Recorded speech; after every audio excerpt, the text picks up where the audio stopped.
So the police car story should be pretty good. I forgot that anniversary angle.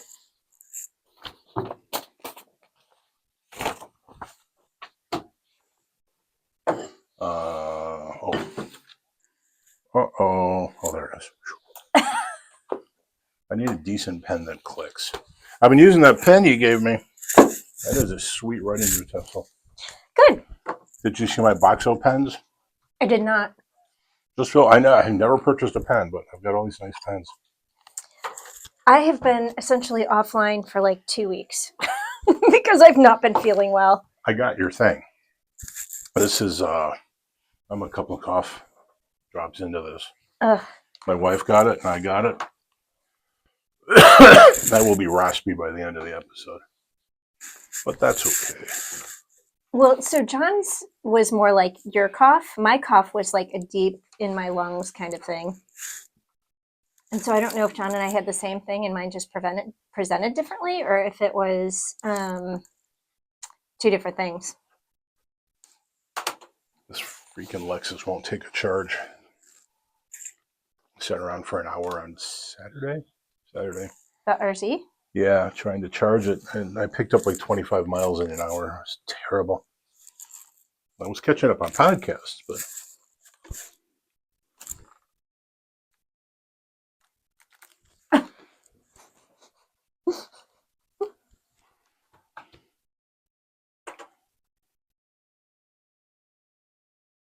it was like, and then no. yeah, I was all ready. Mm. Mm.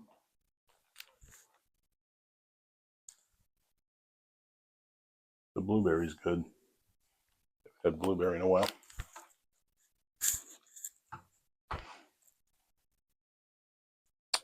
The little powdered cinnamon was good.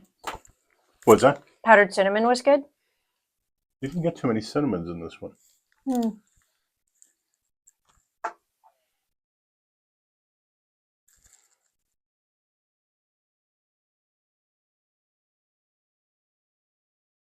I became a worse man to become a father. I was just a pushover. I gave in to anything my daughter wanted.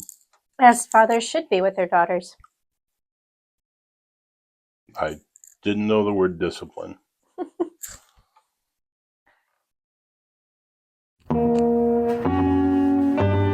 Whether you drive a car, need a car, or just occasionally bum a ride with friends, you've come to the right place. Join Jill and Tom as they break down everything that's going on in the auto world. New car reviews, Shopping tips, driving green, electric cars, classic cars, and plenty of great guests. This is the Consumer Guide Car Stuff Podcast. This is the Consumer Guide Car Stuff Podcast. I'm Tom Appel. Thank you.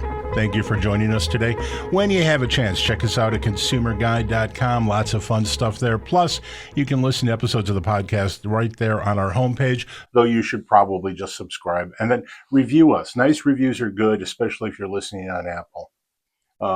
That's Jill Ciminillo. I'm pointing at her. She is managing editor of Pickup Truck Plus SUV Talk. She is a North American Car of the Year juror and a prolific freelancer. How are you, Jill? I'm doing all right. How are you? I got your cold or whatever it is. I don't know. I think there is enough of a gap. This is not my cold. I think it's yours. I'm gonna blame your wife. I think you gave it to my wife through me, and then I eventually succumbed to it. I don't think that's how that works. I already think I'm getting better, though. It was hitting me really hard last night, which sucked because I had to get something written. I have a personal schedule of things I have to do. Right. And I have to have something finished every week by the end of the week. Right. A new car review. Right. So I can't ever skip that. Yeah, you definitely did not have what I had then, because I was literally knocked out for 2 weeks. You still sound like it. Yeah. Today is the first day that I actually feel human. Oh, I have a cough drop working on me right now. Okay. All right. Is it cherry or menthol? Cherry. Okay, good. Enough good of job. our belly aching. We both have colds. The Chicago Auto Show wraps up as we speak. Yes. This is Monday when we record this. That's it. I think it was a good show. I didn't go. I didn't make it down there. I went briefly. But all accounts positive. Yeah. No, I think that they did a great job filling out the space. I think there was a lot going on. You know, they had a Lego area. They had, like, with a family area. They had, several different test tracks. They had, just cars everywhere. It looked good. You know who loves the auto show, which is funny because he doesn't drive, is Nick DiGilio. And he is down there right now with his girlfriend, Okay. Julie D, the legendary Julie D. But if you want to see good pics and just fun from the auto show, follow Nick DiGilio on Facebook. Yes. All right. Interesting piece of news. Now, you were driving the Mini Cooper, the 2025 Mini Cooper Countryman Yes. JCW. Yes. However, it's no longer Cooper. Did you catch that? I did not. After years and years and years of torturing editors with the word Cooper just being tossed into the name of every vehicle, Right. it looks like with the new cars, they're taking the Cooper away. So it's just Mini now. I'm going to have to dig into that. Yeah. Because I always thought Cooper was so it was like Mini Countryman, Mini Cooper, Mini Clubman. I didn't think it was like Mini Cooper Clubman. Yeah, it was. The Cooper was always involved in that. Cooper is part of the history and legacy of Mini. Right. JCW is John Cooper Works. Yes. A garage. But anyway, that vehicle. That vehicle. We'll talk about that vehicle at some point because it is just so gosh darn fun. Yeah, I wish it wasn't as expensive as it was. Yeah, I just got it today. Yeah. So. Well, I drove it. Actually, that's the review I just finished. Okay. And it's hard to convey just how what is basically a compact crossover that looks like a Mini can be so much fun. But it is 312 horsepower, 7-speed double clutch transmission that works very well. Usually, when you hear double clutch, you should run in fear because Volkswagen's messed a couple of those up. Oh lately. yeah, they have. So that's that story. I have a great story for you. Okay. We didn't talk about this in advance. No, we did not. Airbags.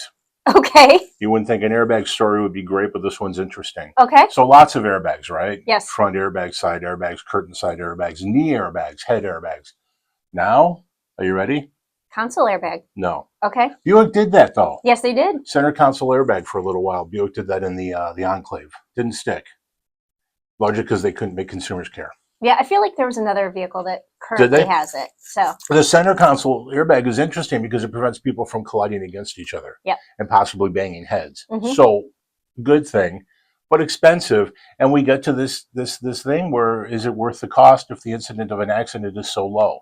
Right. I know you have to make really hard decisions there, but adding $275 to the cost of every vehicle may not be worth it if only two people bop noggins once or twice a year. No, are you ready? Okay. Heel airbags. As in foot, heel airbags. Yeah, I hear what you're saying. I just don't understand how that works. Well, they're being developed by ZF Lifetech, and that's the same ZF that builds the most popular 8-speed automatic in the world, the one that's in the Ram, for example. Okay. Same company, ZF, are working on heel. They're working on heel airbags, and this is why. As we move closer to autonomy or some state of autonomy where drivers will be less engaged in driving, they are more likely to recline in the seat. And this, I think you can see where this is going. I'm like, basically, nope. the current airbag arrangement in a car is sort of determined, is designed to work on a person sitting more or less in a chair position. Okay. If you recline, you're more likely to slide down the seat, and your knees are likely to be out further than your feet. That's not the way the airbags are supposed to work. So the heel bag will deploy and basically force your heels to your legs to be where they need to be for the knee airbag and the other airbags to work. So instead of being in some sort of slumped position with your knees moving forward, your knees and shins will be moving forward in unison, basically.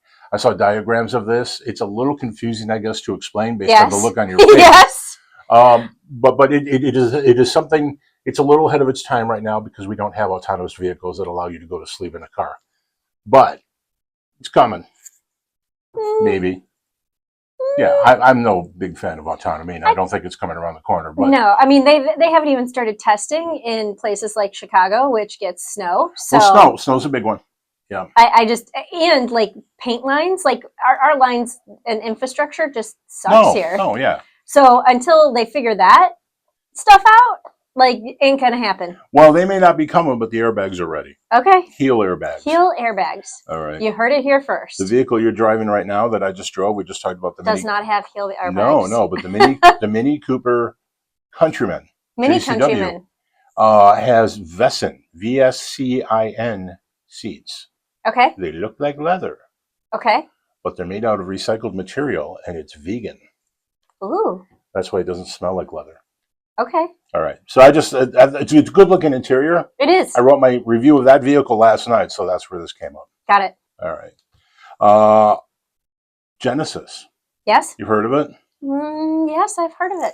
the very successful, after years of doing nothing, the after years of just selling us two sedans that no one cared about, they've become very successful in the last half decade or so. Well, I wouldn't say years. They had Genesis sedans under the Hyundai moniker. Then they Yeah. created their own brand, and then they became wildly successful. Yeah, but for what, 3, 4, 5 model years, we were just sort of looking at those same sedans. It was boring. There were like 3 because it was the G70, G80, G90. Well, the G70 came much later. The G80, G90 were around forever. The G90 was based on the Hyundai Equus. The G80 was based on the Genesis, and both of those were perfectly nice cars that were frankly Perfectly lame. nice. Lame. No, they were not lame. But the Genesis lineup now is fabulous. It is. And it's about to get more fabulous. That's where this Okay, is going. That's where this is going. Got it. Have you seen the test car on the road? The well-disguised GV90?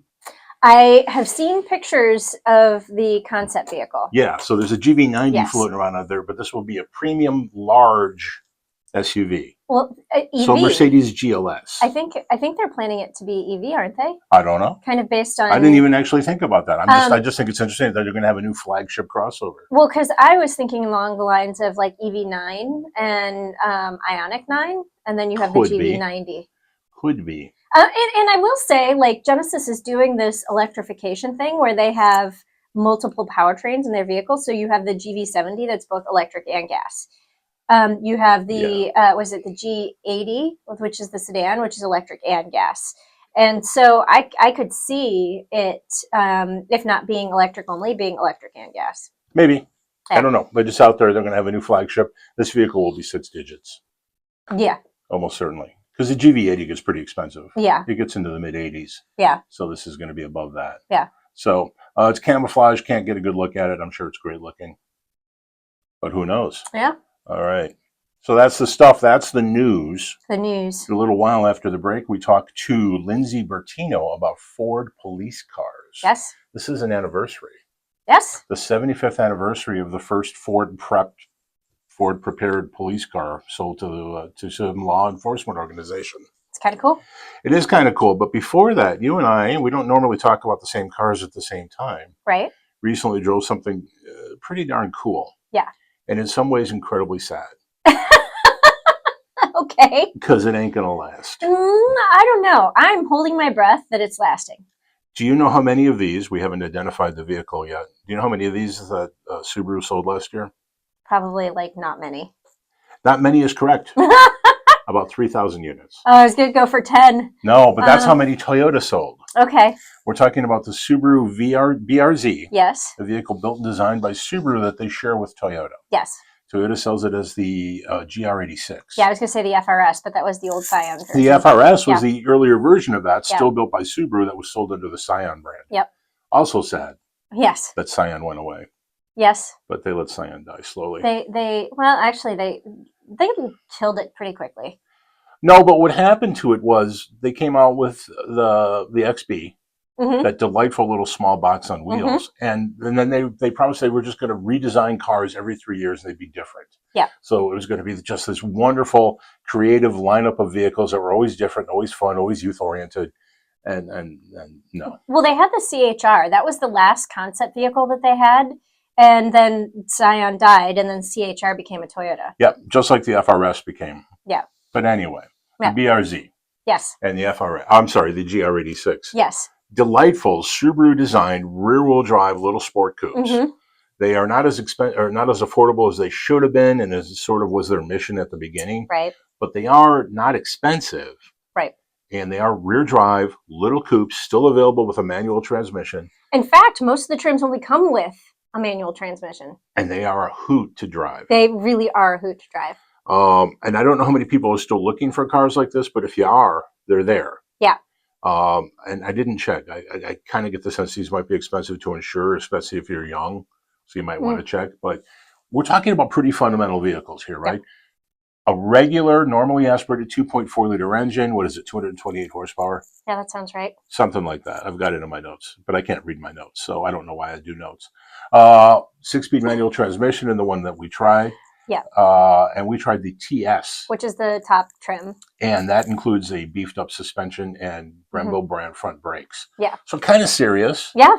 And I drove this thing, and I've done this before. I drove this thing. It's a beautiful blue. I drove this thing around after a snowstorm. So no snow, Right.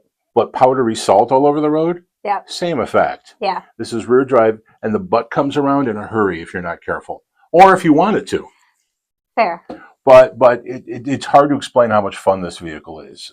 It's relatively practical. The backseat is useless, but there's a big hatch area. Yes. It's good. It gets good gas mileage. They start in the $30,000 range. They get to 40,000, kind of a lot if you're young, and that's kind of the target for this, which is probably why they don't sell that well.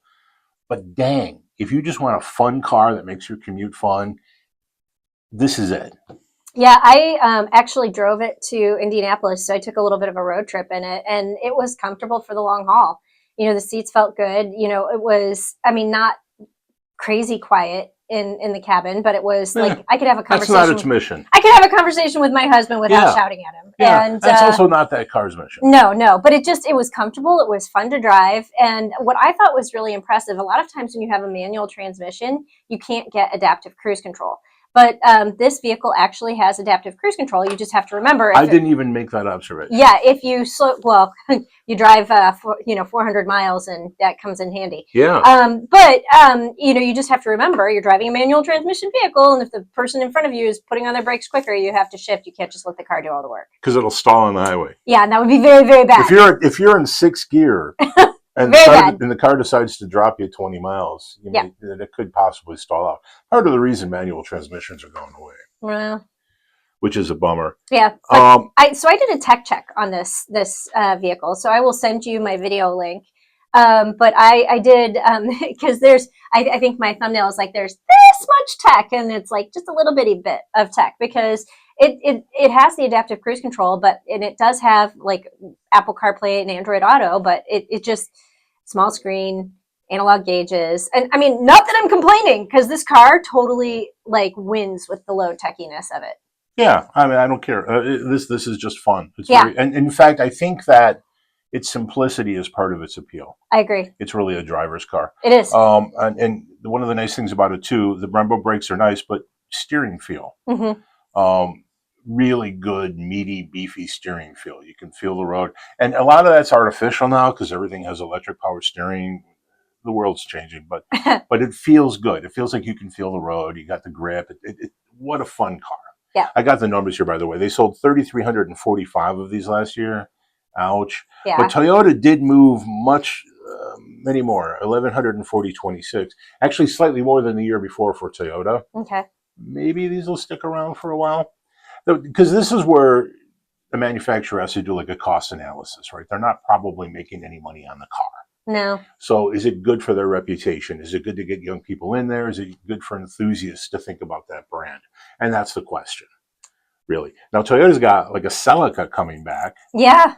So. And I've heard rumors of the MR2 coming back, too. The Celica could be this. Yeah. Actually, the next generation of this. Because that's the thing that Acura did to us, right? Oh, we're bringing back the Integra. Well, I owned an Integra. It was fabulous. And it was, in fact, Civic-based, but this is just a Civic. Yeah, the ILX. Yeah, it's a very nice Civic. Yeah. But yeah. Bringing back these heritage names, I guess it makes news. Yeah. I guess. Well, in name recognition, which is way better, like GR86. Like, what the hell's a GR86? I don't know. I don't even know what Gazoo Racing is. GR is Gazoo Racing. Yeah. And 86 actually goes back to an old Celica. Or Corolla, I'm sorry. A performance that's Corolla. So obscure. It's very obscure. And so, like, Celica, like, people know Celica. People know MR2. Yeah. It is obscure, and it's a throwback. And I think we're getting past a lot of these throwbacks. And I've said this before, like the resurrection of the Scout brand. I don't think there's Scout love out there. I remember it fondly. Right. But I'm 60. I mean, and that is fair. And I had a friend whose dad owned an international dealership. This is why I knew what Scout was. But I don't think people love the Scout travel all. Well, I mean, so they will have to create their new, a new brand. It's essentially a new brand, even though they're bringing it back. Like, nobody knows what it is. Well, yeah. Except for you. It is kind of a clean slate. Mm-hmm. They can say Scout, and for whatever reason, if you do remember it, you probably remembered as kind of commercial off-roady. Mm-hmm. So it's got that kind of credential, right? It's kind of, it sounds like it's got some heritage. Right. So that's cool. But back to the BRZ. I frankly love this vehicle. It was a joy to drive. Now, I'm a big guy, right? 6'1", over 350 pounds. I literally fell into this vehicle. Did you get out of the vehicle is my question. No. Falling was easy. Yeah. Falling into the car was easy. Once I was in, I was extremely comfortable, enjoyed driving it, found a great position for driving stick, which is important, actually. Yeah. And even with a bum knee, I was driving just fine. Getting out was embarrassing. That's where I need to set up the video camera. Yeah, exactly. I would literally park at places where I thought people couldn't see me getting out of it. And I think I told you this story. I had the Mercedes-Benz SLS once. I had it overnight because we passed it around at Consumer Guide and everyone drove it. But that was the really hot sports car. Very good-looking car. Right. Going doors. Yep, crazy car. I could not get out of it without putting both knees on the pavement. Oh! I could fall into it. And fall out of it. Yeah, kind of roll out of it. Now, I will say that is one benefit of being small is I very rarely have problems getting into or out of vehicles because I can just, I'm like very just flexible and I can just get in and out of the vehicles pretty easily. And we talked about the Mini. Yeah. I get into that easy. Well, it has a higher age point too. Yes, the age point, which is the hip point.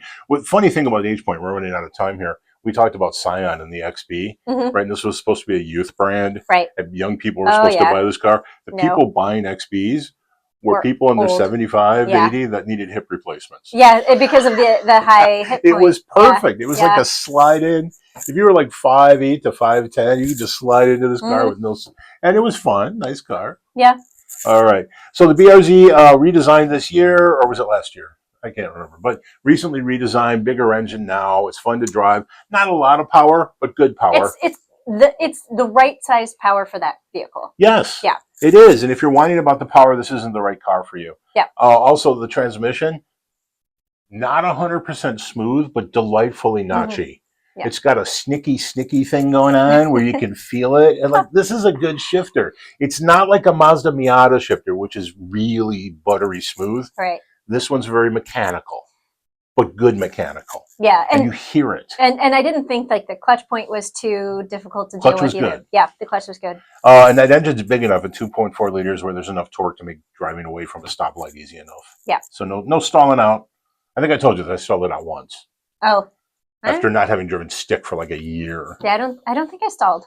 There you go. Yeah. All right. We're going to take a break. When we come back, we talk to Lindsey Bertino of Ford Police Brand Marketing about police cars. Yes. Stick around. Questions or comments? So you weren't on with Steve and Johnny Saturday? No, I tell you, I was just knocked out.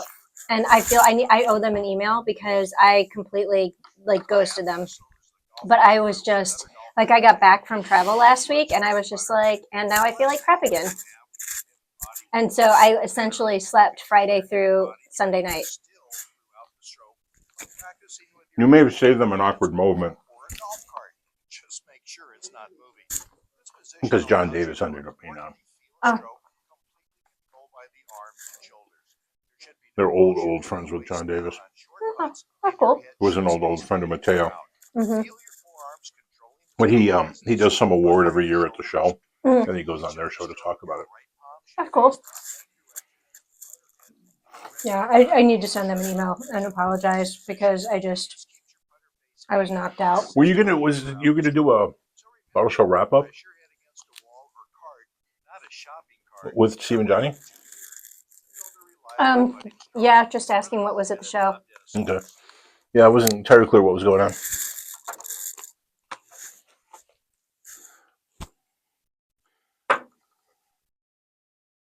You said the blueberry was good?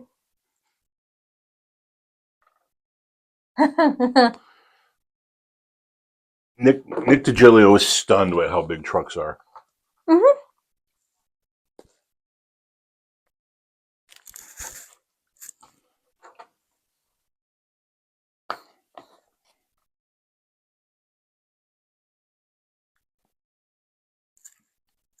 See, I can't do the donut.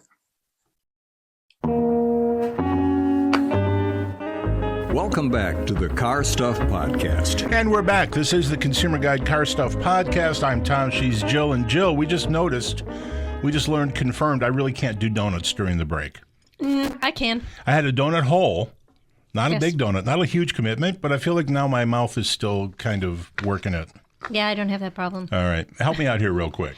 Hey, Tom. Yeah. Are you on social media? Doggone it, I am, Jill. Thanks for asking. I am Car Guy Tom on Blue Sky and on Twitter X. Twitter X. X-Twitter. X Twitter. Yeah, whichever. I'm on both. Car Spotter hashtag is when I find fun stuff on the road. Okay. Fun stuff like, I don't know, old police cars. Ooh. Is that a segue? That could be a segue. On the phone with us is Lindsey Bertino. She is the police brand marketing manager for Ford. Lindsey, how are you? I'm good. How are you? I'm excited because we have not talked about police cars before, and now we have a police car expert on the phone with us. So thank you for joining us. Thank you for having me. I am so excited to be your expert, but I do have to ask, Yeah. this is just my personal question, what kind of donut did you have? 'Cause Oh. that sounds amazing right now. We got a bag of donut holes, and there are, powdered cinnamon, blueberry, and chocolate. And something with pink sprinkles that I'm ignoring. That sounds delicious. And the red donuts. The Red velvet. Yeah, red velvet. Yeah. Yeah. This is basically just 2 bags of holes, which, by the way, should not be $13. Oh, wow. All right. That sounds delicious. So Yeah, sorry, they're good. I'm a sweet person, so you said donut, and it got my mind going. Yeah, no, they're yummy, actually. They're from a place called Spunky Dunkers in Palatine that I have a love-hate relationship with. They charge too much. They charge you for using credit cards, but doggone it, the donuts are good. I feel like I have to find a bakery now. We'll have to mail you some. So, Lindsey, tell us a little bit about what you do there at Ford. Okay, so I have what I would consider to be the best job at Ford. Yeah, sounds cool. I am the police. I'm the police brand marketing manager for Ford Pro, which is our commercial and government rental vehicle division. So basically, I kind of own all of the police vehicles from a customer perspective, and I get to go out and tell people about these vehicles and show them off and take them to ride and drives. And to me, my favorite part, I get to work with the customers. So I really like this position, and I really love the job and the vehicles and what I do. And I get to meet wonderful people like you and come out on shows and tell you all about our vehicles and answer all the fun questions. So when you say the customers, we're talking about states, municipalities, counties, and then to what extent are your customers also the police officers themselves? I work with everybody. So we work with state, local, federal. We work with the officers in specific. We go to different shows throughout the year. So how we have auto shows, we also have shows that are very specific for law enforcement and first responders. So we go out to the shows, we take the vehicles there, the customers get to get hands-on. A few of the different shows have a ride and drive event, so the customers can come out, they can test the vehicle, they can ask the questions. We have a government sales team, which is 6 people across the country that specialize in different regions, and they work with government customers only. So they work with either dealerships or, again, the specific agencies, and answer any question that you have. We help if you're picking features and trying to design options and figuring out, what's your plan for vehicles. Most agencies have a fleet manager that controls all the different vehicles they buy. So they've got their patrol units, they've got admin vehicles, they have trucks and haulers depending on what they need in their particular area. So we kind of help them. We sit down and have the discussion and, what do you need? What do you need to support your agency? Do you need cars? Do you need trucks? Do you need SUVs? We help them if they want to talk powertrain. So do you want to talk gas vehicles? Are you interested in hybrid, diesel, electric? So whatever the discussion is, we're there to kind of help the customer on that path and on that journey. Ford is kind of, what's the word I'm looking for here? Blessed is the wrong word. Ford is just sort of super strong in fleet, right? They own commercial fleet, and they clearly own the law enforcement fleet too, right? I mean, General Motors and Stellantis aren't even close in terms of what they offer in that regard. How is it that Ford stays on top of this? And then I have a very specific question about the Explorer. Ooh. So we are leaders in this segment. Ford Pro, we own about 50% of the segment with our vehicles. The top selling police vehicle in the country is the Police Interceptor Utility, which is based off the Explorer, kind of when you look at it, when you discuss kind of the engineering updates and features and changes, you see that it's a very different vehicle, but from the exterior, it's built off of that same frame. Yeah, and it looks very similar, and it looks horrifying in your rearview mirror. Yeah. Yeah, whenever I It is see an a little bit Explorer, scary. right? Whenever I see an Explorer in my rearview mirror, I'm just like, is that a cop? Is that not a cop? Is it a cop? So interesting thing about the Explorer to me, back when you guys were moving tons and tons and tons of Crown Victorias, very traditional V8 engine up front, rear engine in back, and one of the things that those cars had going for them was just a coil front suspension, which I understand was extremely durable for things like curb hopping. And I thought that law enforcement kind of pushed back against all-wheel drive, and they pushed back against front-wheel drive because the front ends of those vehicles were not considered to be as durable. Clearly, Ford has sold through this with the Explorer because they're selling tons of those. And I'm wondering if there's still that sort of that paranoia out there about going with front-wheel drive vehicles for police cars, or is that gone now? I think that's gone now. I think with the evolution of police vehicles over the last 15, 20 years, you've seen that vehicles now outperform what previous specs were from an agency. So, agencies would kind of get together and say, okay, these are the basic specs. We need a vehicle to do these types of maneuvers and this type of testing. So at Ford, we actually have an engineering team that works specifically on our police vehicles.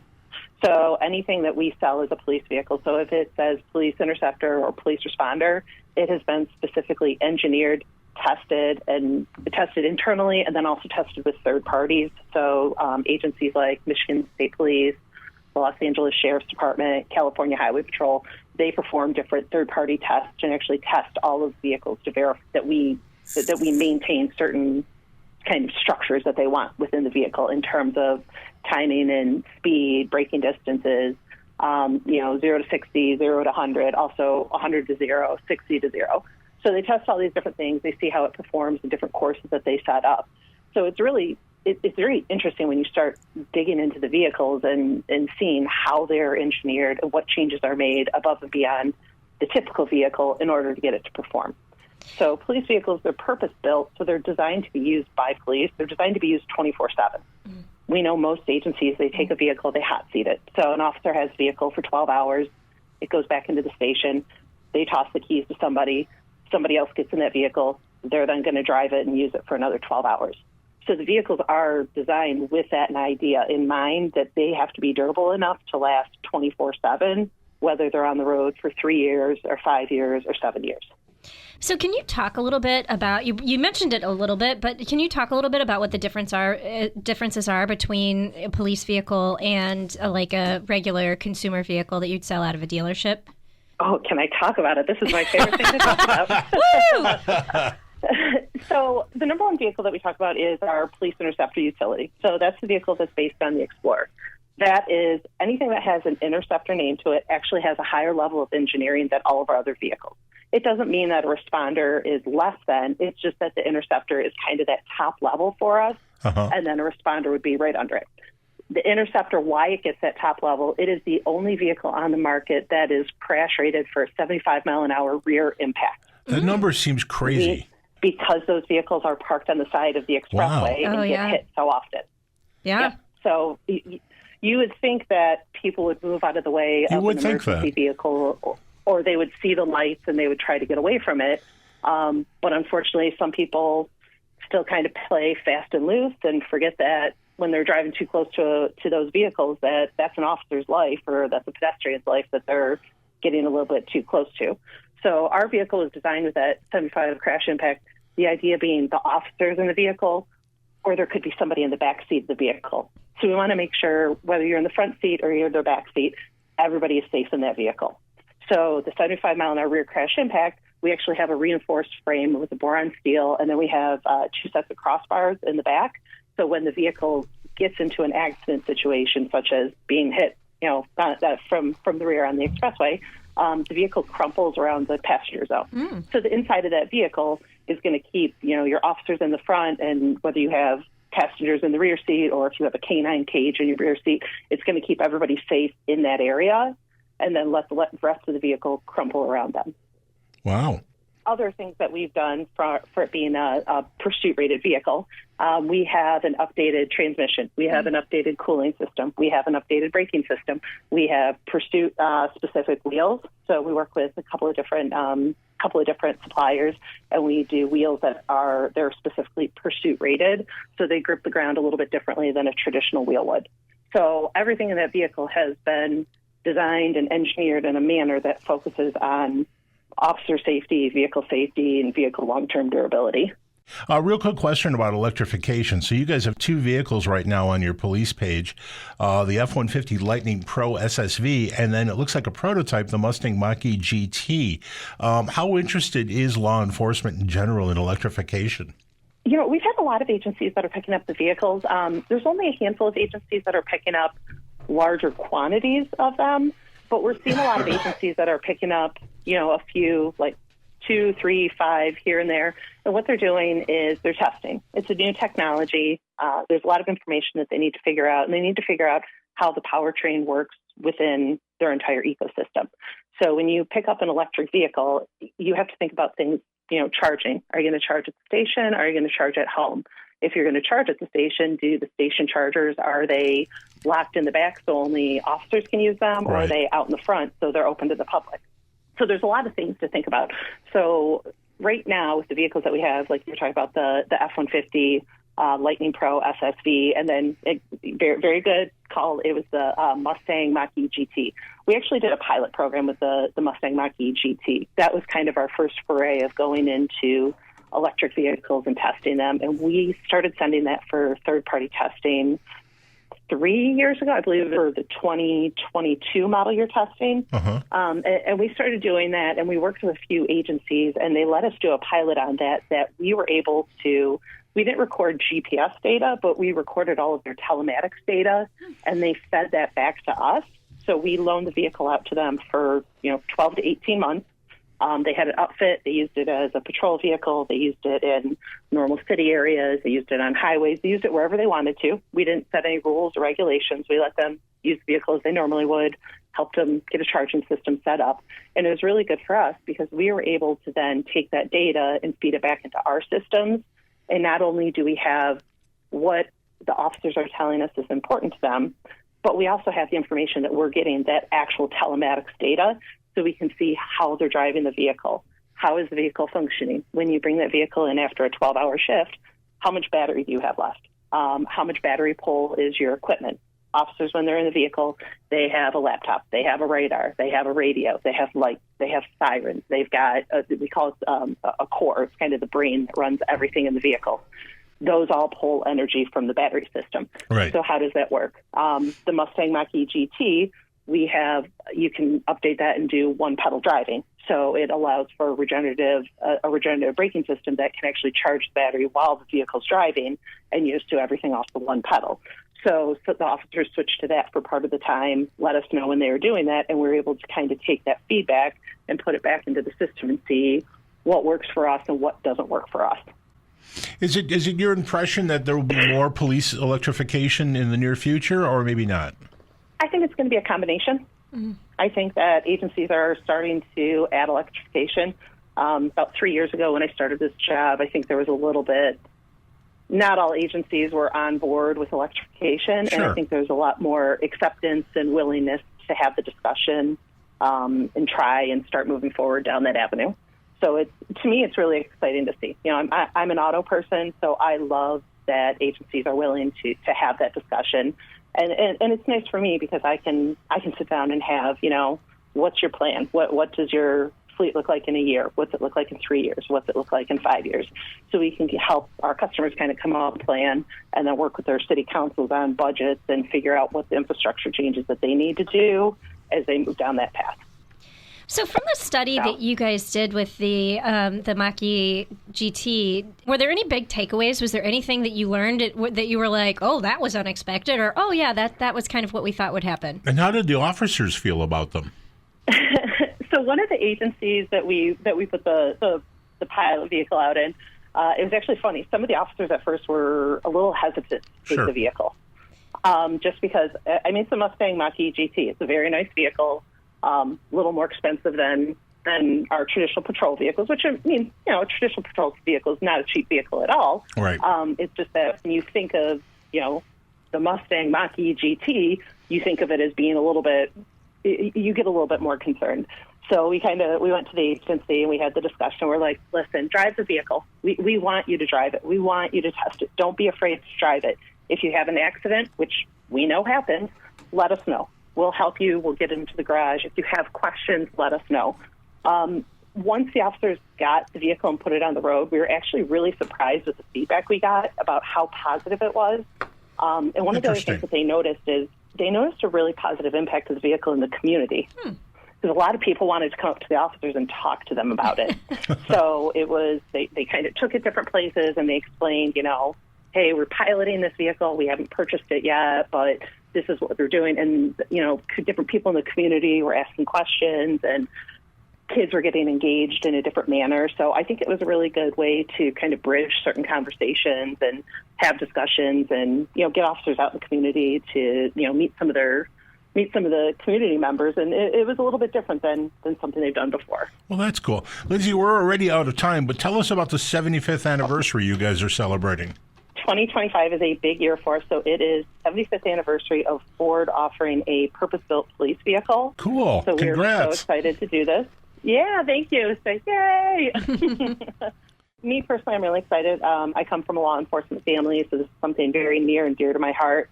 And just knowing that Ford has been in the industry for so long, I think that sets us apart from a lot of different manufacturers because we've taken the time. We've been here. The 1950 film was our first introduction of that purpose-built package.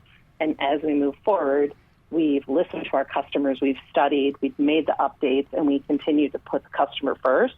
And that's what makes our vehicles stand apart. It says here that the first Ford police car was a 51 flathead V8. I assume that was a coupe in those days. The 51 Ford was a good-looking car, and it looks really good in black and white. Do you guys still have one someplace? We don't. I'm trying to find one. I've asked Greenfield Village if they have one. We just haven't heard back, but we are trying to find one. We have a lot of different agencies across the country that reach out that have old police vehicles that they use for displays or recruiting purposes or bring them out for different community events.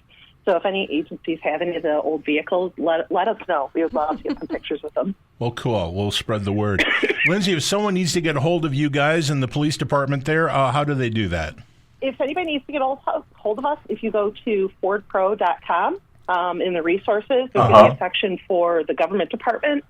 If you want to go in there, there's a list of the different government sales managers across the country, or you can call the 800 number, and they will give you in contact with anybody that you need. Sounds great. Lindsey, thank you so much for your time today. You're welcome. You're welcome. Sorry, I started choking at the end. No so. problem. We understand completely. Time of year. All right. That was Lindsey Bertino. So it was wonderful talking. Oh, thank you. That was Lindsey Bertino with Ford. We're going to take a break, and when we come back, Quiz time. Quiz time. Questions or comments? Drop us a line at Well, whenever I hear somebody else talk, it makes me want That's to car talk. stuff So I'm like, at consumerguide.com. It's like puking. yeah. Remind me that not to forget the Sons of Speed video. Okay. So they did a video. They went to one of the Ford off rodeos Okay. with a Bronco Badlands. Oh. So donut. Hold. Maybe later. They're $9 each. This is very red. That is. I hope this is not like the red dye, whatever, that they're getting ready to ban. Are they banning a red dye again? I think so. There's a funny joke about that in was it Peggy Sue Got Married or Back to the Future? I can't remember, but it's a funny joke. Probably a $13 box of donuts. It literally was. That's obscene. Mm.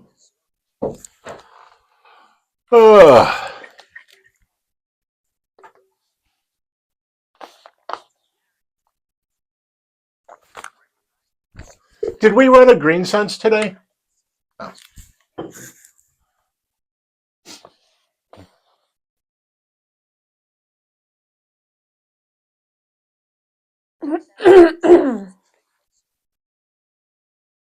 And I did tell you there is going to be a day in April where What's I'm that? gone. There is a day in April where Oh, I okay. will So be coming gone. up, Yeah, they'll be happy.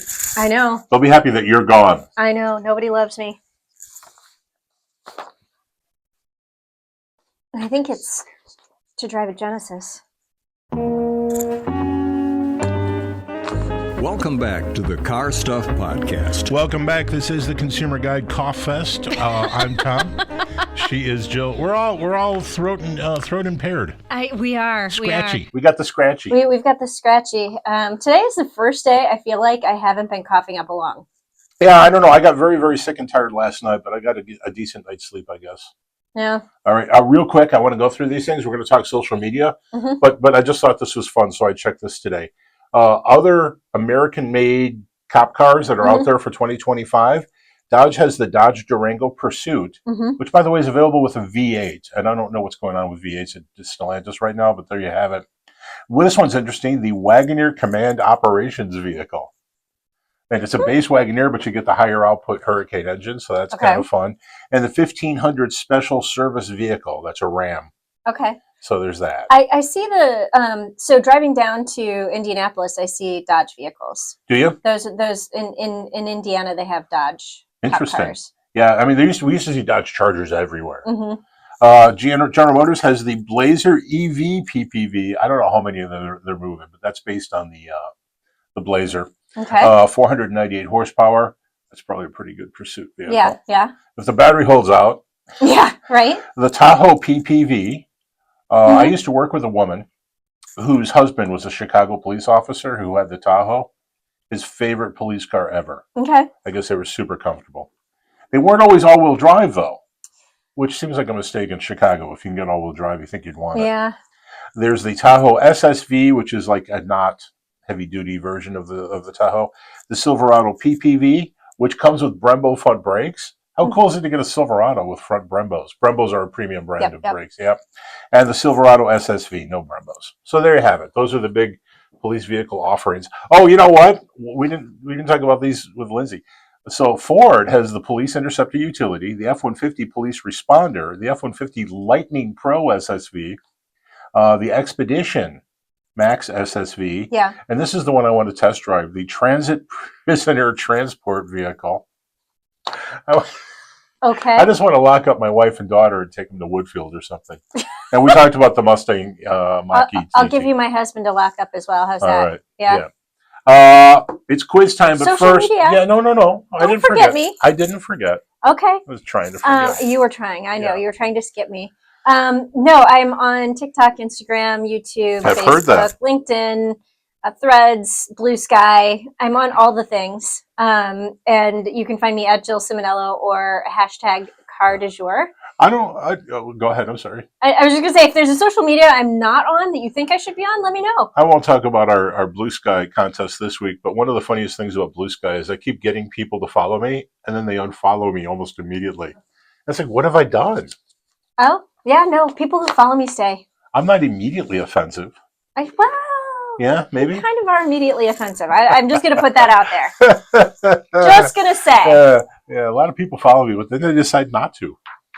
They don't find your car spotter hashtag that interesting, apparently. That seems wrong. I know. Car Spotter's pretty fabulous. Uh, All right. okay. I saw, what was the Buick wagon called? Was it the Regal Tour X? Yeah, the Tour X. Spotted one of those the other day. That was one of my favorite Yes. wagony type vehicles. Yes. I loved that. Yeah.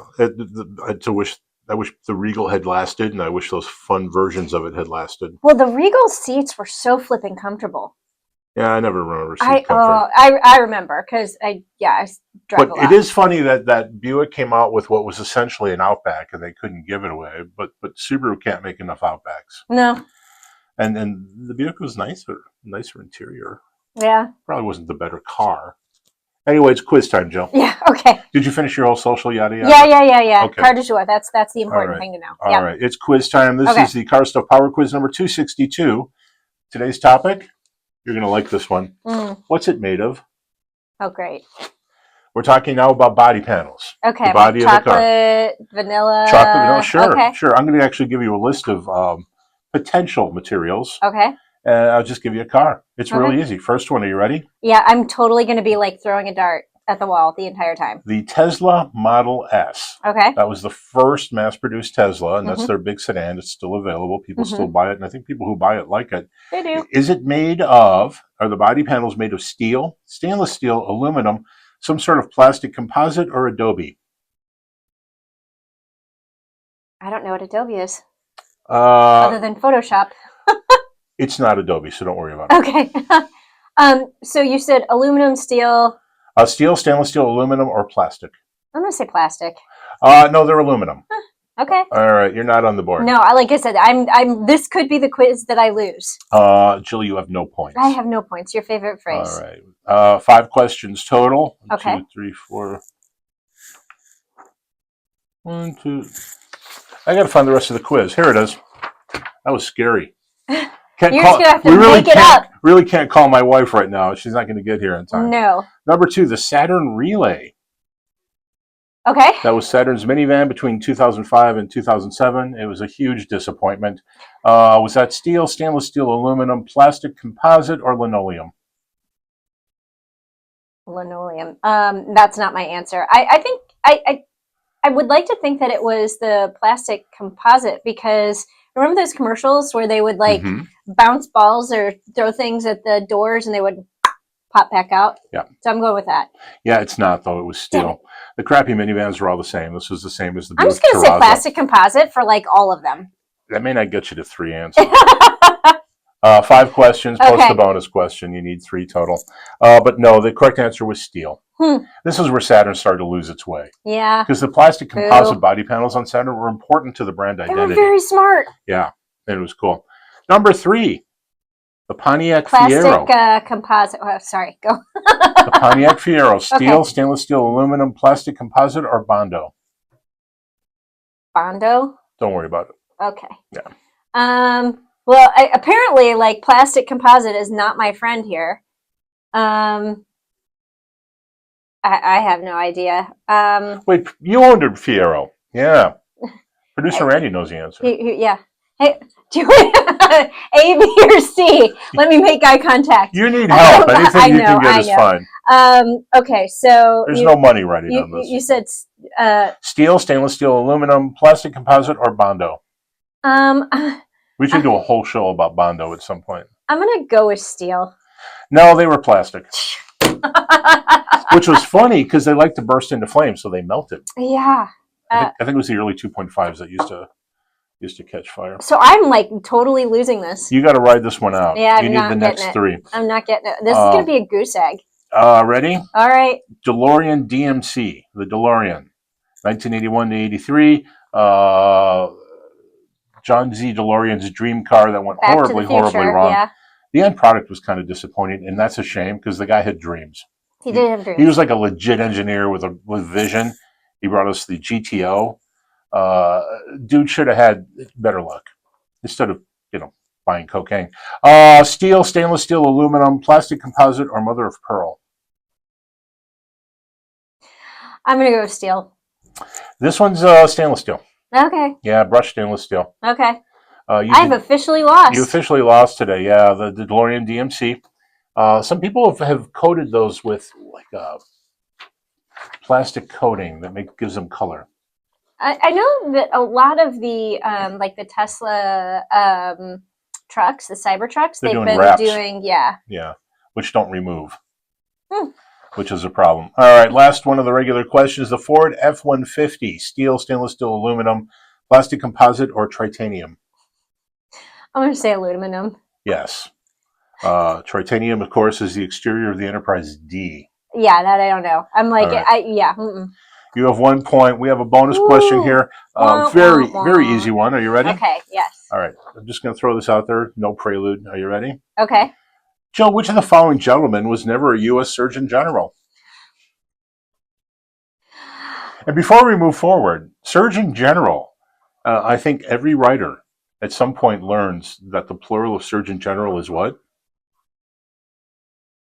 Surgeons General. Yes. Yeah. Which makes us wonder, like, what is the plural of Whopper Jr.?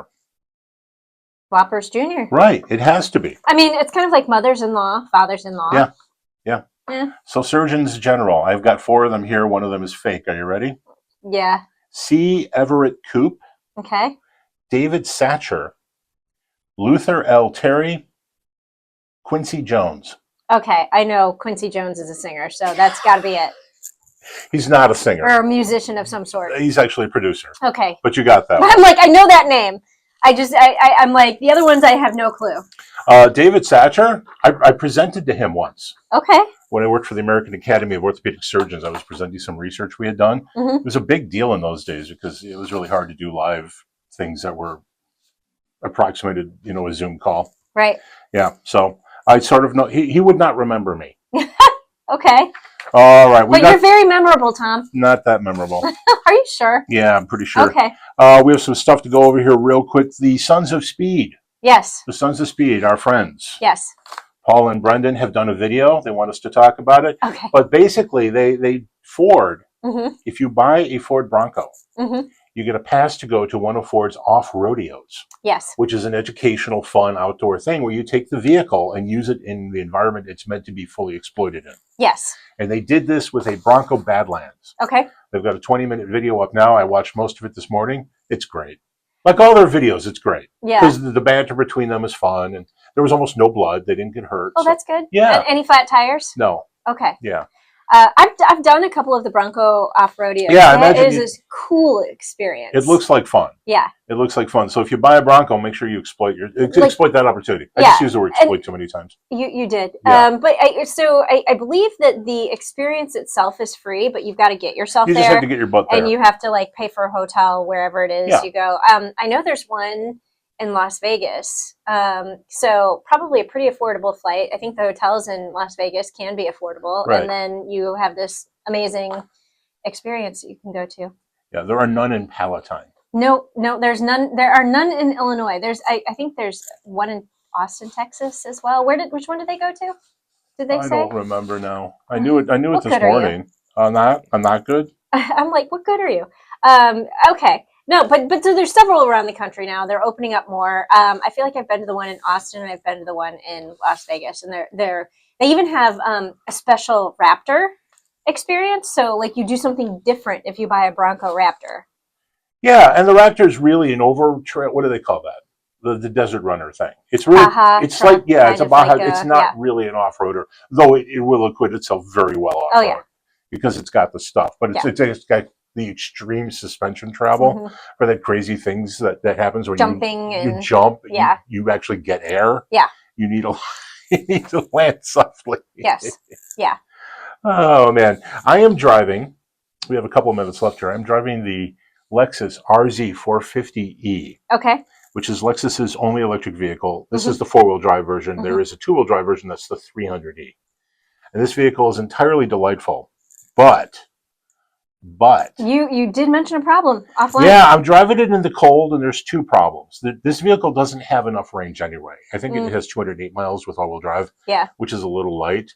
But when it was delivered to me, it only had 120 miles of stated range Okay. on the meter. Here was the problem with that. I drove it to the health club and back, like a 10-minute drive, and my range dropped to 90 or something. It was crazy. And that shouldn't have happened. But after that, it almost didn't go down. Days of use, and I was still in the 70s. So what's happening here clearly is that Toyota has made a decision. Lexus has made a decision. Worst case scenario kind of information so you don't get stuck. The problem with that is you perceive it as tragic information Yeah. when it's really just sort of bad information. Right. So, and I did try to charge it now. This is on me, but I did park the car in my driveway overnight, so it was not in a heated garage. And then I did go to a charger, and it was cold out, and it took a very long time to get any charge at all. But some of that's on me.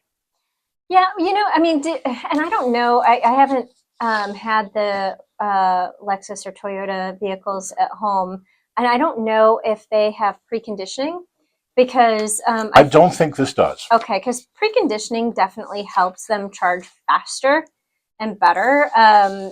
Because I find, in some, if you route yourself to a charger, it will automatically precondition.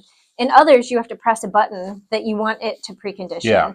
And then there are some that just don't have any preconditioning, and I don't know why you would do that. But I have a 110 volt in my garage. So if I have an EV, I plug in overnight. But if I ever have to take a road trip or whatever, I do have to visit charging stations. And I will say, I've had usually pretty good luck getting them charged. Yeah, and I do want to get to the crux of the matter here, and that's that this RZ is a delightful vehicle. Yes. Beautiful interior, great ride and handling. It's quick off the line. It's not fast. It's not as fast as a lot of EVs, but it is plenty fast and faster than other stuff in traffic. Ride and handling, a great build quality is outstanding. It's everything that a Lexus should be, including very comfortable. And the stereo is excellent. And I can't remember what brand stereo this is, but it's very good. Okay. So it's an outstanding vehicle. It just has some EV limitations, and it needs more battery. Yeah. I think it's like a 78 kilowatt hour battery. Okay. And that's not quite getting it done. No. But if you live someplace where it doesn't get cold or you don't need the range, seriously think about this good second car. It's delightful. Yeah. All right. Guess what we did? We talked a lot. We apparently gave Lindsey Bertino our colds. Yeah, through the air. We're blaming my husband for all of this, by the way. I always do. Yeah. Yeah. If not my wife, your husband. Yes. All right. All right. Thanks to Lindsey Bertino of Ford. Thank you, Jill. Thanks to producer Randy and the good folks here at Talk Zone. Let's talk more about cars. About cars. Let me do that again. Let's talk more about cars. Next week. All right.